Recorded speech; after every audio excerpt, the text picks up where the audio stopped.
talk about that. So what is anxiety? What is anxiety and what is its function? Because, a lot of times we think of anxiety, we think of all bad. We think bad. Oh my gosh, anxiety, that's bad. But here's the thing. Anxiety, just like every other emotion, right? And any other thing, it does have a function and it can serve a good function. It can. So anxiety is a signal. Think of it as it's a signal or a smoke alarm that something is wrong. Something needs to be addressed. Or that maybe there is danger. Now, the something is wrong, it can be an emotional thing that's wrong. It could be a social thing. It could be something socially is wrong. It could be physical. It could be spiritual. As far as why the signals, that the smoke. So now smoke alarms, if a house is on fire and smoke is coming, and smoke is coming out, right? Smoke actually leads the fire, right? So people see the smoke a lot of times before they see the fire. But do the firemen go and just get rid of the smoke and leave? Hopefully not, right? They go after to find, okay, there is smoke, something behind that smoke. Let's find this smoke. And that's anxiety. Something's wrong.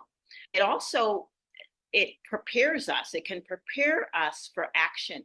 It can drive us to do important things, right? The signal can drive you to do important things.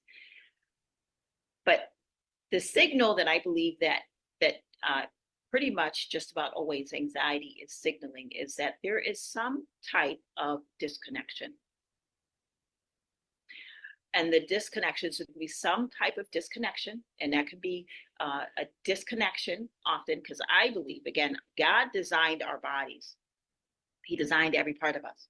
And he designed us to always be moving in the rhythm of relationship with him according to our design. And our design is to be in relationship with him. Our design is to be in relationship with ourselves. And our design is to be in relationship with one another. So, Lisa, are you saying that if we're in anxiety, and this is just, if we're in anxiety, we're in some way disconnected from God at that point? Well, I'm just saying that these are all possibilities, right? So yes, I believe that anxiety is a signal. It can be a signal that, yeah, there is some disconnection somewhere.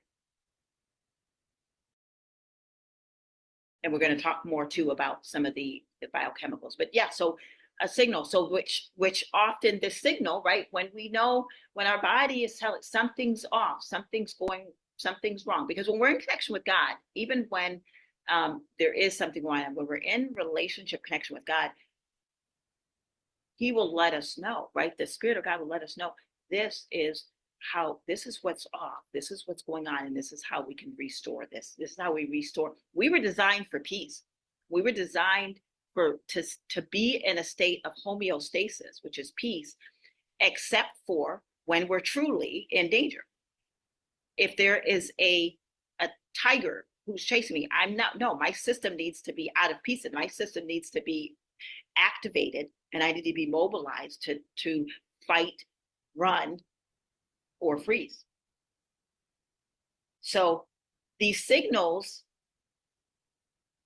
that go off often also leads to, and it can be there could be several reasons why the signal's going off, right? So there can be lies embedded in the system that can cause it. That can cause overthinking, right? Worrying. And it's a call, because even if we don't know what it is, it's a call to say, pause, reconnect. as he says in Psalm 46:10, be still and know that I'm God.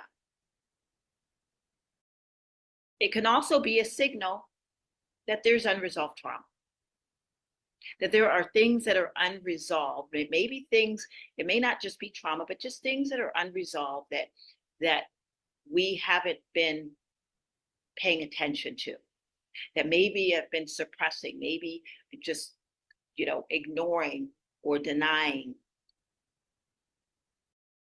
And so these are some of the signals. So every message that we get, our body is a form of a messenger for us, right? And so any symptom that comes up, we can take it as a form of communication, as a messenger, and listen to it, or we can stifle it and say, be quiet. I got to get rid of this. Just give me something, right? So these are just some of the potential purposes, right, and of anxiety, and some things that we can do. So we want to always definitely pay attention to those. So I want to give an overview also of the central nervous system. Okay, just an overview. So the central nervous system is it's the body control center, and that includes, and that consists of, again, the sympathetic system, the parasympathetic. I'm just going to do a quick overview: the sympathetic system and the parasympathetic system.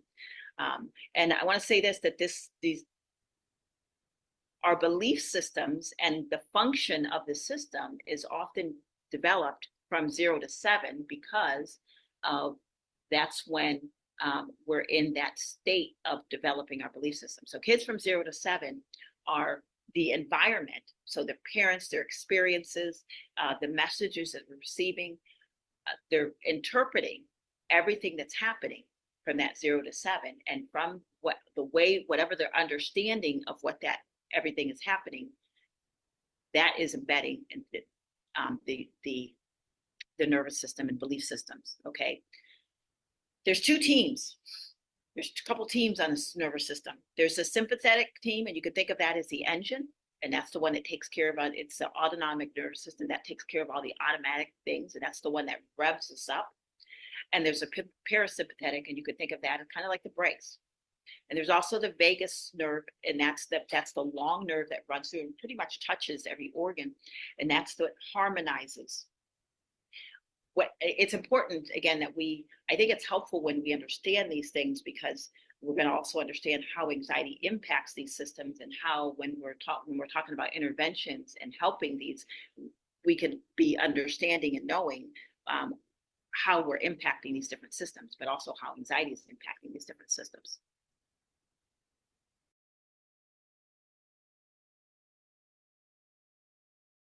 Okay. Now, the